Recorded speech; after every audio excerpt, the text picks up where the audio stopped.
All right, good people. Welcome back to I Mix What I Like. That was very dope. I really appreciate all of them. And I hope you all, if you haven't already, check out all that was referenced in that discussion and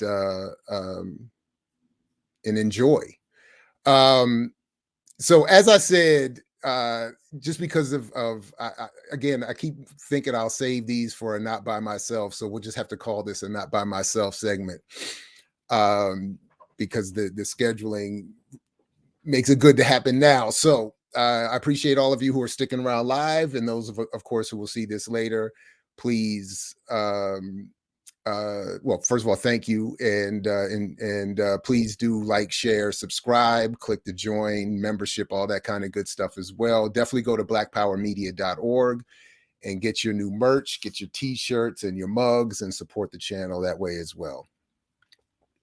So we've discussed this the Black News Channel here before, and in the context of talking about why we think, or I think that Black Power Media is so important, and what sets us apart.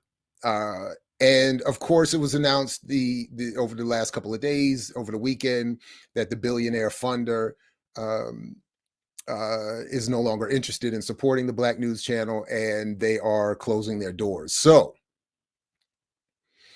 Roland Martin offered up his assessment of the situation, and or as he describes it, an autopsy. And I thought it would be of great value to check it out, at least some of it.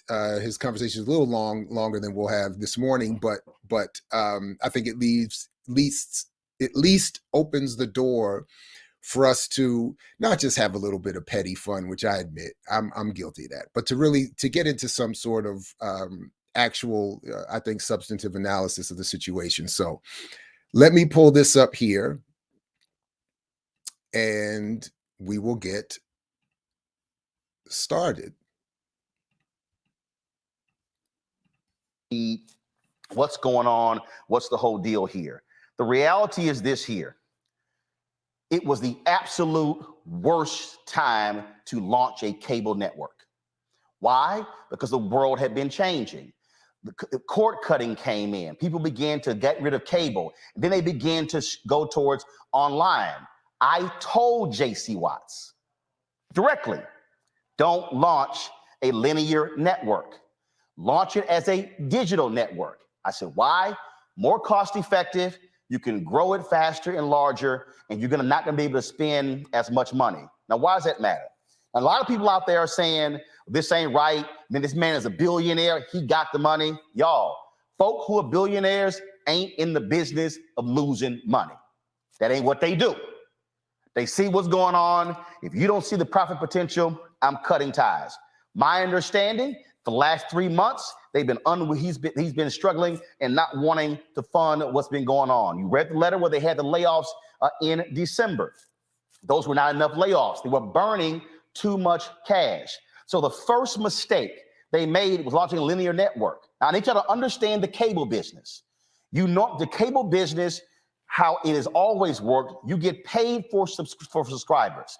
So if you're in 51 million homes, you negotiate the deal where you get 2 cents, 3 cents, 5 cents, a dime, a quarter. All right. So first of all, I got to stop it already. First of all, a couple things real quick that I think are important here.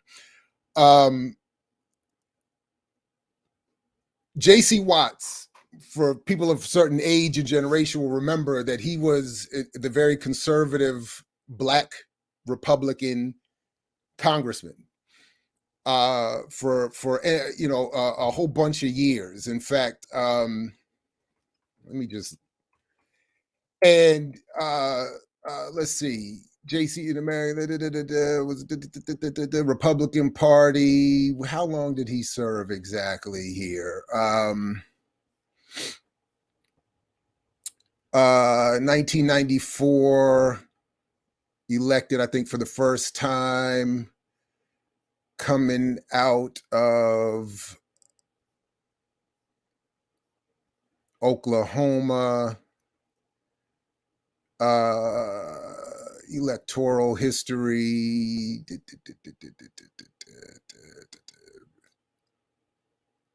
Yeah, 1994. Then he won again in 96, 98, and 2000, I think, is when he wrapped up or started his final. Anyway, but the point I'm getting at is that J.C. Watts, what Martin I don't think mentions here is that J.C. Watts initially announced the Black News Channel as having as intending to have a conservative political approach. So I think even before the issue that Roland Martin starts with of the Black News Channel setting its up to fail because it didn't understand the shifting landscape and going into the linear cable model, which I think is a legit criticism, since most of them are trying to move, even the elite ones are trying to move into the digital space. But even before that, I think is the issue that is missed here.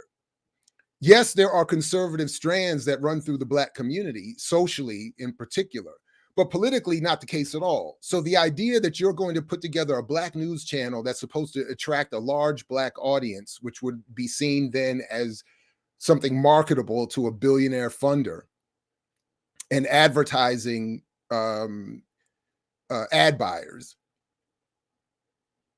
that is flawed from the beginning. You're not going to have a big audience. There is not going to be a large or a sizable Black audience to watch conservative Black targeting news. And of course, there's not going to be a large white audience, conservative or otherwise, to watch conservative. So that was the first thing that I think Roland either didn't know or chose not to emphasize or is missing, that I think is the key component, and why I think that Black Power Media actually is more in line with what either Roland Martin or the Black News Channel were trying to do as it relates to where Black people actually are politically, and of course where we think Black people should be headed politically. So in other words, if anything, I would argue that both J.C. Watts and Roland Martin do themselves a disservice by trying to be more middle of the road. Now, Roland, of course, would probably disagree that he's got a sizable audience. He seems to know what he's doing with his commercial media arrangement. He's getting his Verizon and Toyota money and all this other stuff, and has more views on his videos than we do at this point, et cetera, and so forth. But I think that has more to do with promotion than actual content. And were his audience and the broader and more of a Black audience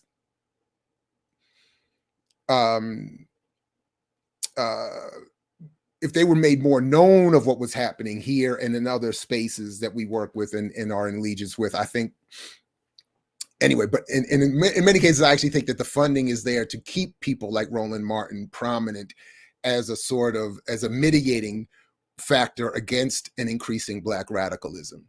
The other component to that I think Roland Martin misses in this is that, and I'll come to this in a few minutes and show a little bit of what he's talking about and some data behind it. But yes, the elite cable channel media make money and work for a profit, but I don't actually think that is the intended goal.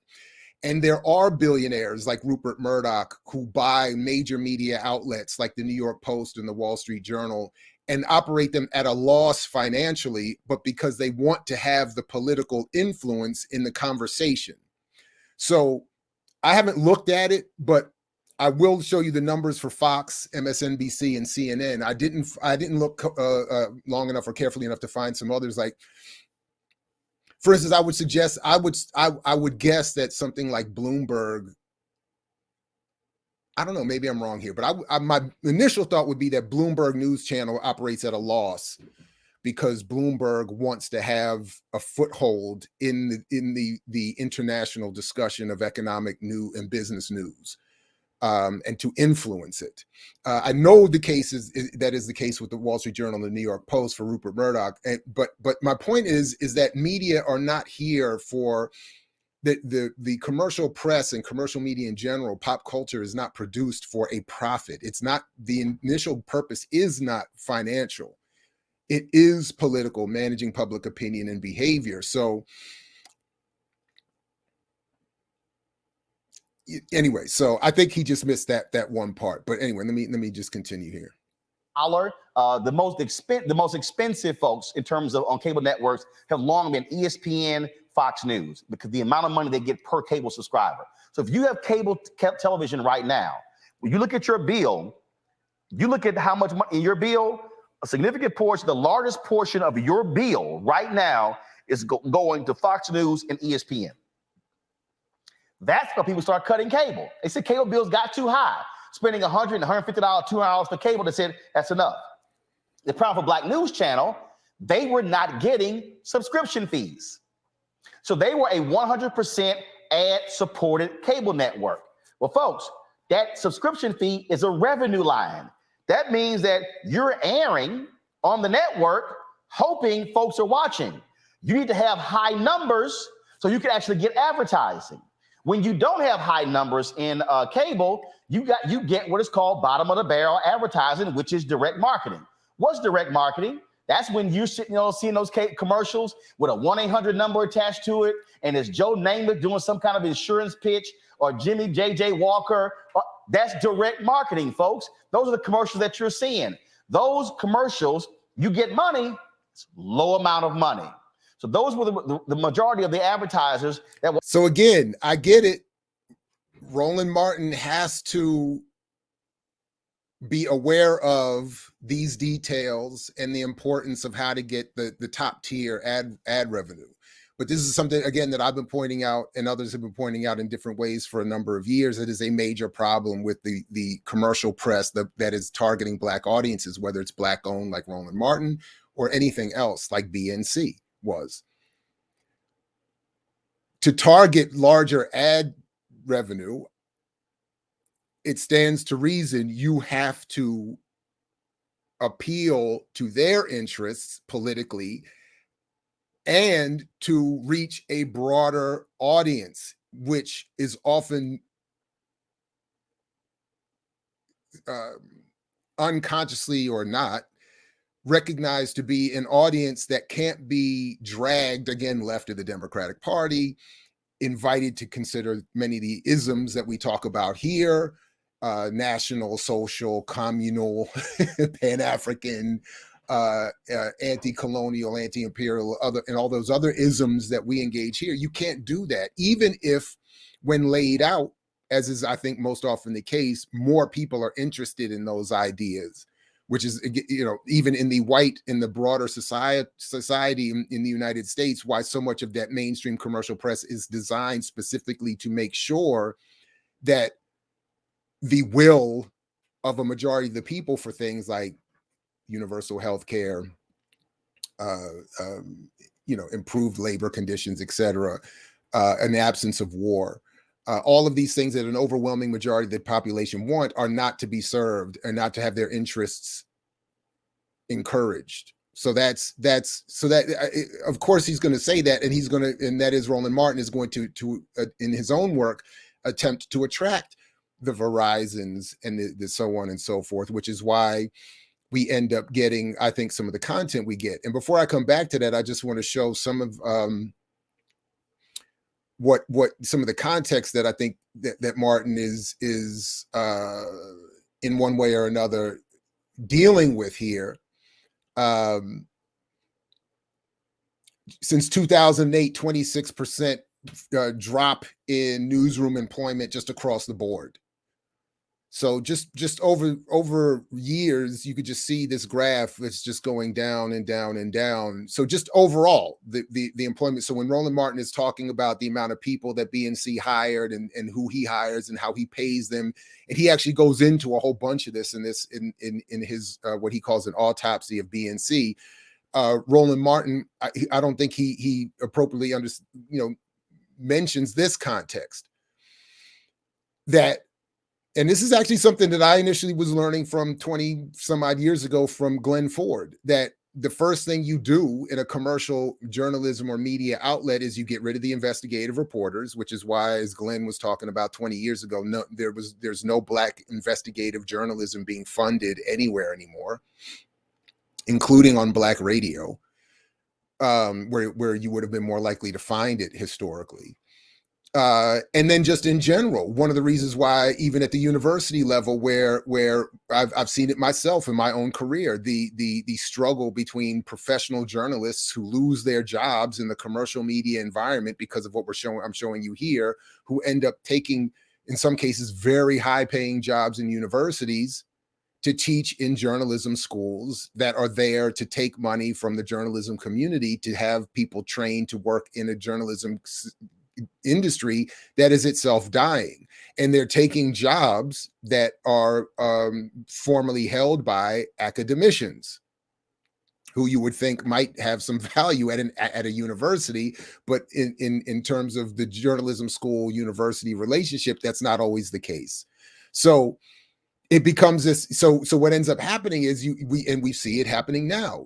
Professional journalists without academic background, or some with academic background, who are only in the academic setting, not because they want to teach, but because that's the only place they can find employment, to teach students to go into a field that doesn't even exist anymore, or to go into a field that is the faculty no longer can teach and train people for, because they lost their job, and the job they lost doesn't exist.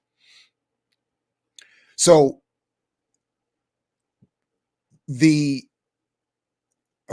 what I was curious about, and I think we raised this when we talked about BNC before, is why would anybody invest in developing a Black targeted news operation, a commercial based Black operation targeting news operation, if the goal is to make money? It's not a money-making venture. And as Pew is showing you here, even in the white, well-funded commercial world, there is not a lot of room for paid journalism. So similarly, I closed the wrong one. Similarly, yep, I closed the wrong one, so I have to come back. Let me, my bad. And now we got to move it ahead a little bit. Okay. So let me just show you this one here. The other one that I wanted to show is also from Pew. I think this is Pew also. Yeah, Pew Research Center is, and this is something Roland Martin's about to get into a little bit, the profits of Fox News, CNN, and MSNBC. So you can see they are steadily rising. And in 2020, Fox News is said to have profited almost $1.8 billion, CNN 700 million, MSNBC 500 million, 75 or just under 600 million in profit. And I'll come back to that in a second. I did just want to show you that. I'm gonna come back here to Roland Martin, and then I'll come back to my point about those profits in a second that I think he misses in his, again, autopsy of the situation. The best ever numbers. And so, well, guess what? It got cut. Now, you're watching and you might be saying, wait a minute, this guy, Shahid Khan, he put in $50 million. My goodness, how in the world is it they somehow could not solve this thing and figure it out? Let me unpack that as well, folks. I need y'all to understand the economics. There's a whole bunch of people been tweeting me all day. I don't understand why this couldn't work. I don't know why couldn't some Black celebrities get together and buy it? Why couldn't Byron Allen buy it? Y'all, if a billionaire Shahid Khan cut ties, why in the hell would Byron Allen or somebody else do it? Now, I was told that Byron Allen did offer $30 million to buy the network. Khan did not accept that. He wanted $100 million. Why? He'd already put in $50 million. But even at $30 million, really didn't make any sense, because Byron could simply take that money and put 10 or 15 million in his Griot channel and the Griot website, build up their news side, and you don't have to assume all the debt from the Black news channel. So I just want to go on record again. I've already said this. This was back before the founders of the anti-soda hashtag cut me off and you know, whatever. The one phone conversation I remember having with Antonio Moore, this was exactly what I said. I said, why is Byron Allen? Because Antonio Moore talked about how he had been in discussion with Byron Allen and the billionaire, and why, in fact, to try to explain to me why I didn't understand economics or media, which I thought was interesting. But you know, and I said, but why doesn't Byron Allen, who I don't think is interested in these politics or whatever, and has the griot as one piece of a smaller, empire. But I said to Tone, why doesn't he fund the YouTube operation that you and Yvette have started?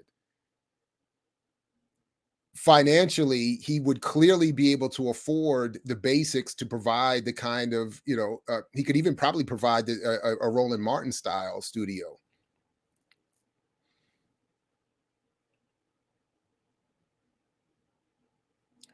And the only response that I got was that I don't understand how any of this works. But my only point was, my point was that you can't fund and engage these media operations for the purposes of making money. So he would have to do it as the right wing does it, with an understanding politically. I'll make my money elsewhere, but my contribution to the broader political environment and maybe struggle is I'm going to fund a media outlet that can produce news and media content that supports the politics that I'm interested in. Now, again, I don't think Byron Allen cares about radical politics or even news necessarily. I think he's interested in attracting, in the case of the griot, a relative Black audience for the purpose of advertising. But the griot is certainly no left of center publication. So I've even argued this, when we put together BPM. Yes, we want to generate revenue. Yes, we want to grow as big as whatever. But my argument humbly is that we have to sort of do this for the love and as a side or an additional bit of work, because the idea that we're going to be able to make sustainable revenue as individuals, whether owners or contributors to the channel, I don't think is realistic. Our target audience doesn't have a lot of money. Advertisers don't support. I mean, look at our videos are constantly yellowed or red. And we're in a marketplace competing with a lot of options for any kind of other far more watered down politics.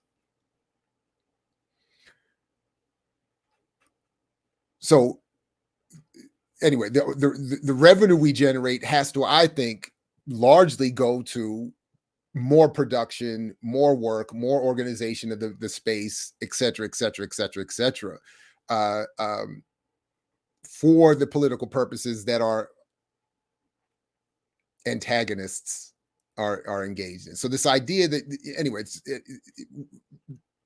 there can be no economic competition, as I argue elsewhere as well. Sorry. All right, here we go. Second thing is you were not big enough from a marketing standpoint. A lot of people said, I never heard of the Black News Channel. You didn't see billboards and commercial and digital ads. You didn't see a major social media presence.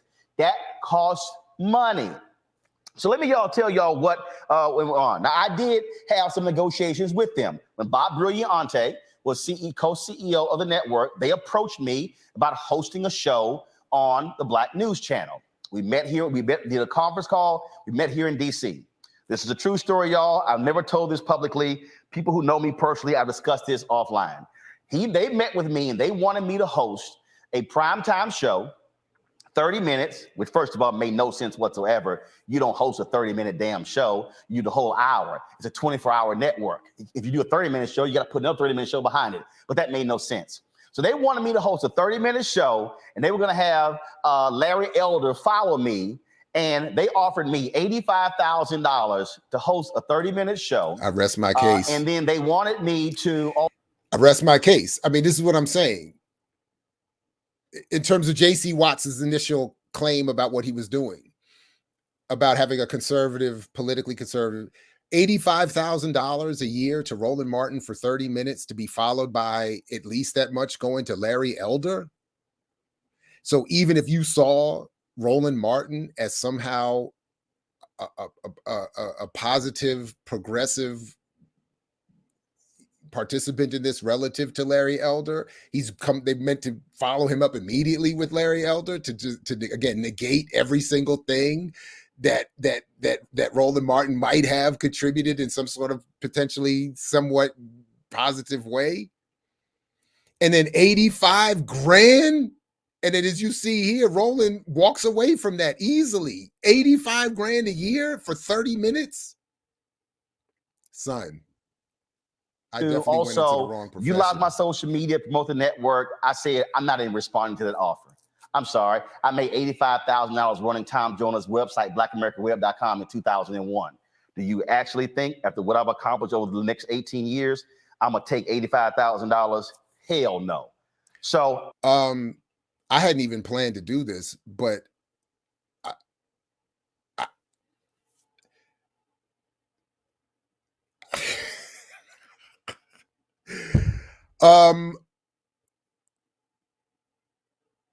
there are these videos. I couldn't find them. In the mid 2000s, I was teaching a class on Black radio, and I showed these videos to my class. I couldn't find them when it was time to do the Buying Power book. I don't know, but the videos were, Tom Joyner had videos shot with what were supposed to be his audience, members of his audience. And the purpose of the videos was to show his advertisers how he could sell their products to his Black audience. And it was literally, it was as close to I mean, it was shockingly reminiscent of every form of Blaxploitation or whatever you would have ever seen. And they were literally calling him Uncle Tom, his guests. His audience members literally say, he's like our Uncle Tom. So when he tells us to buy your laundry machine, we buy it. When he tells us to buy your dishwasher, we buy it. And as I did, discuss a little bit in the Buying Power book as it relates to Tom Joyner, his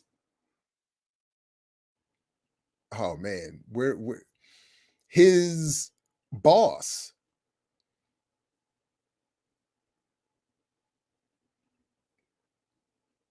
hold on a second.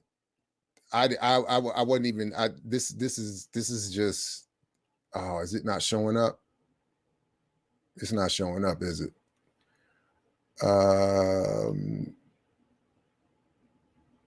Chrome has lost permission to, okay, now it doesn't have permission to, okay, all right, I'm not going to even get into that right now. So I just anyway, as I said here, as Joyner's sponsors have made clear, quote, ABC Radio Network signed Joyner in 1994, quote, when you have talent that has a loyal and dedicated audience, advertisers will pay a premium for that, says Trog Keller.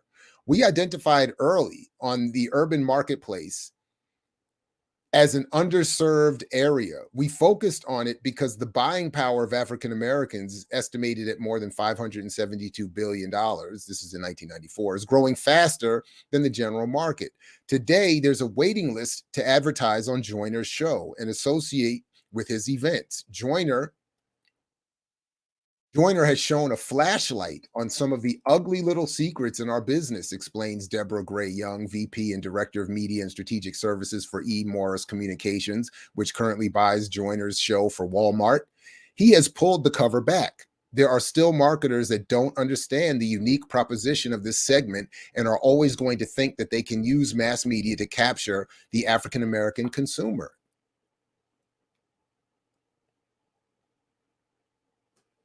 And at his peak, Joyner was said to be pulling in, quote, $14 million a year. So if that's the kind of money going around to bring black audiences to Walmart and ABC, then of course Roland would have been in position to turn down $85,000 a year to do a 30-minute show. I just submitted a faculty salary report at Morgan State University. Let me tell you something. There is a truckload of full professors, associate, assistant, lecturer, and adjunct professors with tremendous publication and contribution records making far less than $85,000 a year, who would So anyway, I just thought that was just, but of course, that's okay. Let me just, I think the point is clear. I told him I'm not taking that offer. And so I said, if y'all want to be serious, y'all come back and holler at me. So they never did. Princell came in. They never called as well. And I was fine. I told them we're just fine here at Roland Martin Unfiltered, the Black Star Network. My employees have always gotten paid on time, never been late, not even 1 minute. And we've been in the black since the 14th month we've been in operation. So we're good. So they spend all of this money here beyond going linear. And then you talking about not going digital. When Princell came in, I know Princell very well, years in the National Association of Black Journalists, but he made some fatal mistakes. The biggest mistake, he hired way too many people at high salaries, and that caused them to have way too much money going out of the door and not coming into the company. You simply have to be able to control your expenses when it comes to your revenue. Otherwise, you're going to be DOA. All right. So from here, I'm going to stop it there because from there, it's a much longer video. I think the link is already there, but I'll put the link in the show notes if it's not there already. You can watch the whole thing. Because there's another piece to this, because what he does, Roland spends a lot more time after this talking about how he, recycles old furniture, how he was frugal with his money to get the set that he has, how he told a woman who wanted $65,000 a year to walk because she was only going to be able to make $45 working with him. So on and so on and so forth. So on the one hand, I thought, well, we should just watch all of that, but really, but time and whatever. I don't have all day, but one reason why I don't want to do that is because I just would wanted to have done that so you could watch and see. Roland Martin almost contradict himself and make the point that I was trying to make a moment ago, right? In other words, even in a commercial operation where he's bringing in money again from Verizon and Toyota and whoever, and McDonald's, and I mean, we already talked about it. I mean, you saw remember the McDonald's gospel special he did at the end of last year. I mean, and somebody was in a full Ronald McDonald's outfit singing gospel I mean, it was almost like the Will Smith Chris Rock thing. I had to watch it. I was like, did I see what I just saw? Is that really happening on live TV? Anyway, but even with all that money, Roland Martin is still telling people that he claims are talented and deserving of more money that he's not going to pay them that. $45,000 a year. While I think right at or above the national average, and I just mean average for working salaries, is not a lot of money. So again, either there's maldistribution of the revenue that Roland Martin and others are bringing in, which is something I would always want to start with.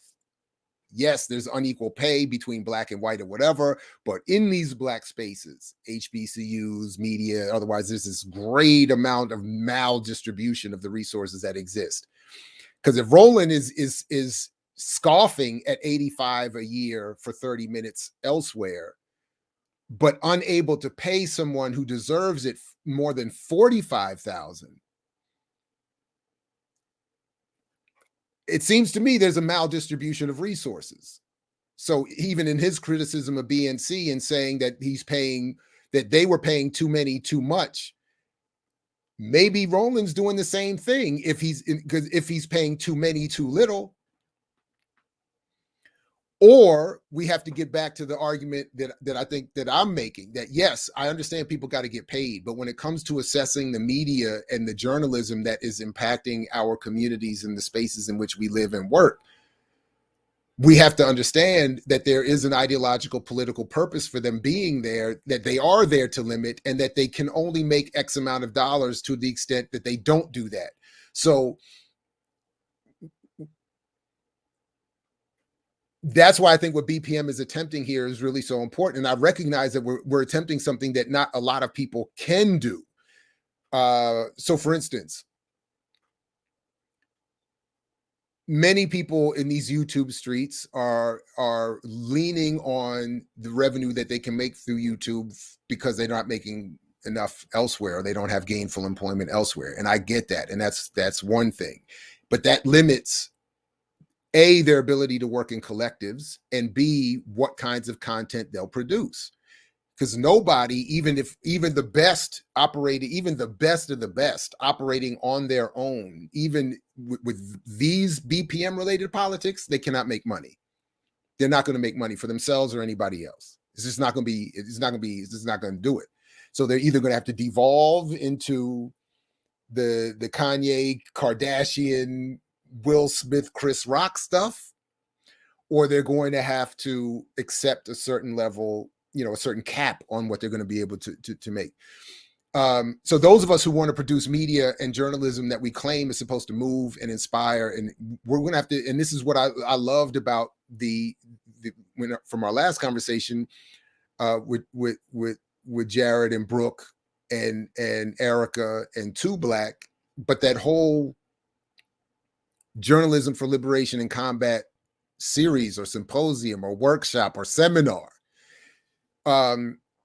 is important, if for no other reason. It's getting people into a conversation about what are we really going to do when we have a certain set of politics and we want to produce media and journalism to support those politics, but we recognize that there are going to be wild limitations put on that. So a lot of that was sort of in the ether around those conversations, which is important, because what Roland Martin is presenting here as an autopsy of the Black News Channel is suggesting that he has the answer.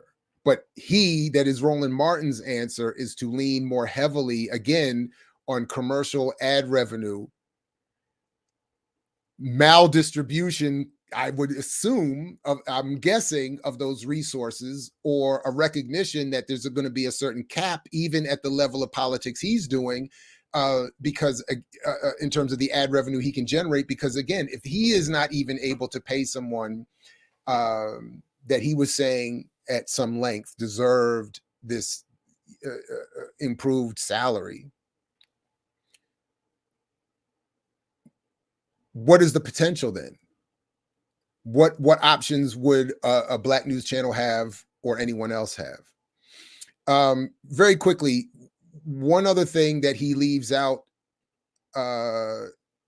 in his analysis, that is Roland Martin, is just demonstrated here in this model on how CNN makes its money. So when because and again, what Roland Martin ends up doing is he ends up talking a lot about how Fox, MSNBC, and CNN make a profit, and I showed you what those profits are said to be. One, of course, these are the three dominant news networks. They are, as others have pointed out, they are the mouthpiece of the federal government, the military-industrial complex, intelligence agencies, ad revenue, Wall Street, Silicon Valley, big pharma. Of course, they're going to be well-funded. even when they don't have large audiences.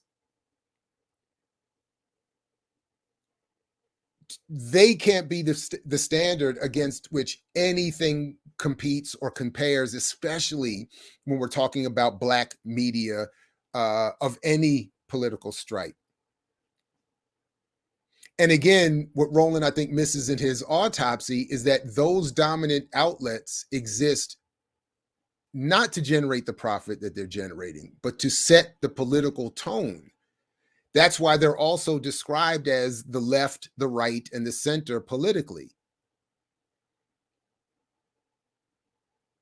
And as we've talked about here before, MSNBC has been shown to have like a 99% Democratic audience, Fox like a 99% Republican audience, and CNN is, 100% Democrat or Republican. I don't know, something like that. But the point is, they're talking to the segments of the society that the elite want to manage and to keep within what are considered to be the acceptable ranges of discussion and political engagement. So Roland is missing, his autopsy, I think, misses many of these more important critical media literacy analytical points. But I brought this up here because I just wanted to show that in this graph, CNN is generating revenue, not only in addition to what I've said, they're generating revenue in ways that cannot be duplicated in any meaningful way by some sort of competition coming from Black, brown, whoever, oppressed, whoever. So the dominant bubble here is advertising, obviously. When a brand wants to run advertising on CNN-owned channel, it must pay an advertising fee. This fee is likely to be significant. The channel is ranked second for primetime viewership in the United States.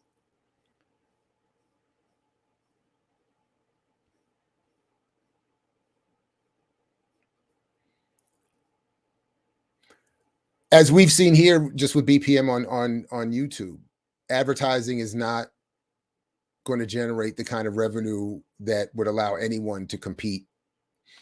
It won't allow Roland Martin to compete. It would not have allowed the Black News Channel to compete. And this is why whoever was involved with that needed to be, again, willing to accept a financial loss for the political gain of having a voice.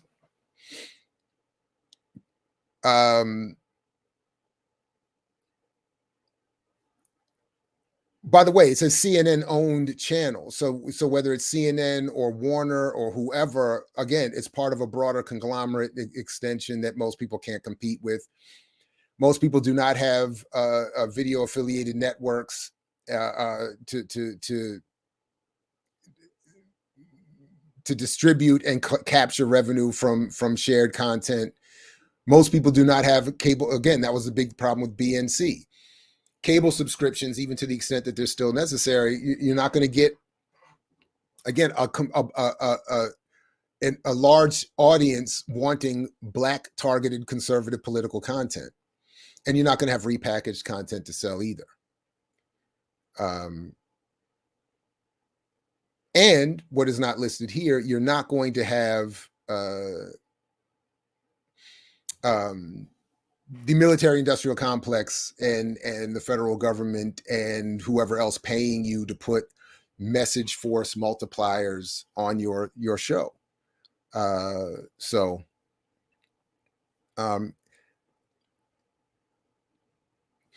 then this leads me I mentioned this a little bit earlier, and this leads me just to the last point I wanted to raise here.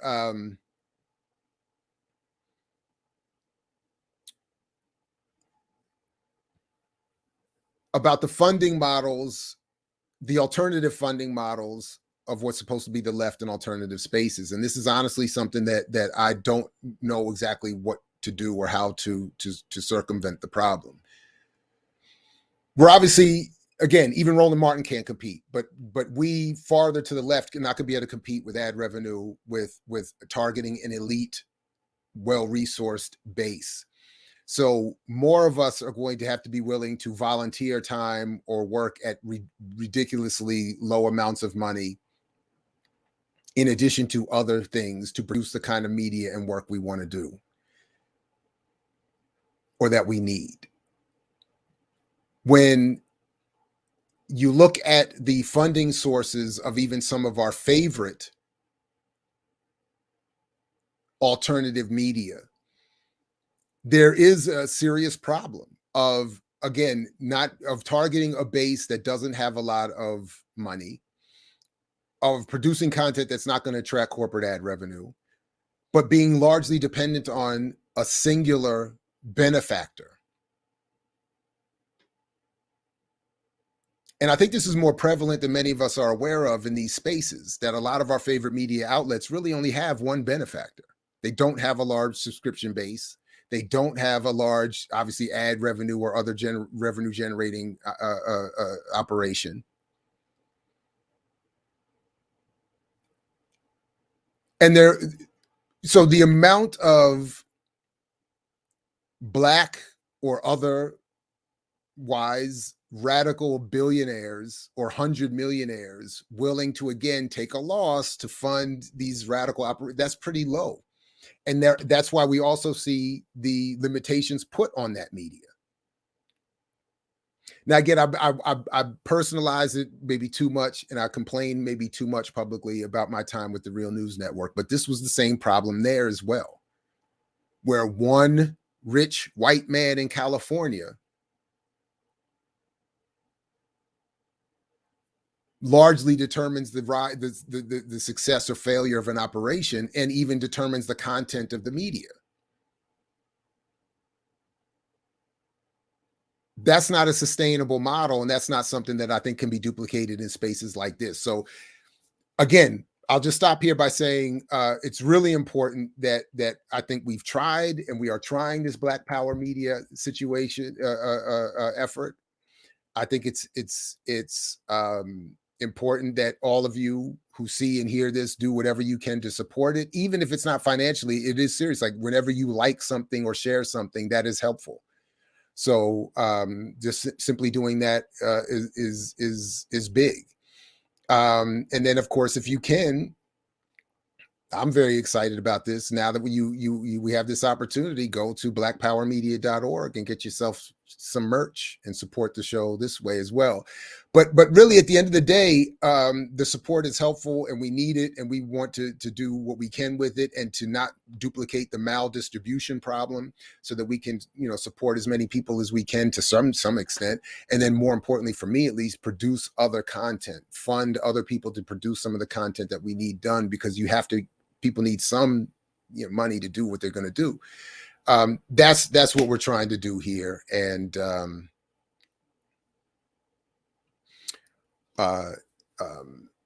yeah, anyway, so that's all I had on that. And I just wanted to share those few thoughts on what I saw in Roland Martin's Autopsy of BNC. But I think it was predictable that they weren't going to succeed, because from the jump, whether it's J.C. Watts's overt claim about wanting a conservative Black targeting news thing, or whether it's a billionaire football team owner wanting to make a profit, there's not profit. There's not going to be a profit in news, period, much less Black targeted news. Maybe somebody was convincing them that Black people have this buying power that they could tap into. Drop Squad is a classic film, not written by, but directed by, or directed by, I think. I think he just produced it by Spike Lee, executive produced it. I don't think, or did he direct it? I think he just oversaw it. But I think it's a great movie, if for no other reason, the concept that there are people in the Black community who do need to be drop squatted. And, obviously, I don't know if it's really helpful to abscond and what are they, extreme rendition Black people off the street and put them in cages and rehabilitation camps to radicalize them. But the underlying logic, and I get it. And I know, yeah, Roland has always been a capitalist. I get it. I get it. Part of it is that I admit part of it is that we have a little bit of fun, and I have a little bit of fun of messing with Brother Roland. and his Twitter game. He's vicious in those Twitter streets. So, but the reality is also that there is a sizable Black audience, relatively speaking, that watch him, and I think he's emblematic of a lot of the issues and that we talk about here. So that's it. But I'm not looking for anything more from him on that. Now that's interesting. I didn't think of it this way either, Ricky, but I think you make a good point. If they had paid him and two other people more than $85,000 a year for 1 hour, he might have gone on over there. And none of this would have, I'd like to go find it. When he was at Morgan at a convocation a couple years ago, I was there live in attendance for that joint. And I don't have enough of the details to really go to. I don't remember them well enough, but this was before his latest, the rise of his latest media venture. But he seemed to place a lot of emphasis on having white corporate connections and friends, and his description of the potential for Black people entering the media environment, and this is just a couple of years ago. No, I didn't heckle him. I did tweet. I was live tweeting what he was saying, and at one point, started to disagree with him because, at first, like a lot of you saying, like I get who he is, and I wasn't expecting some Malcolm X speech, and he's very, and I get his appeal on some level. Because, before he started speaking, he comes in, he's dancing, he's doing a whole routine with the choir and the band and all this stuff. It's dope. I mean, it's dope. And it's the kind of thing you would want to see at an HBCU, and someone who was and a Black speaker who actually likes Black people. I mean, I get it. Like on that level, it's appealing. He's, styling with the band and all that. It was dope. But then I just kept going, and I just kept watching what he was saying. And sure enough, predictably, all his politics started coming out, and they're flawed. So I just started tweeting, and then he started responding to me on Twitter, almost from I think he was still at the event, and he gets vicious pretty quick. He's, he doesn't mess around. So and I was trying to, I wasn't trying to go to war. I was just saying I don't agree with that. And I don't think that's good advice, and that's not going to work.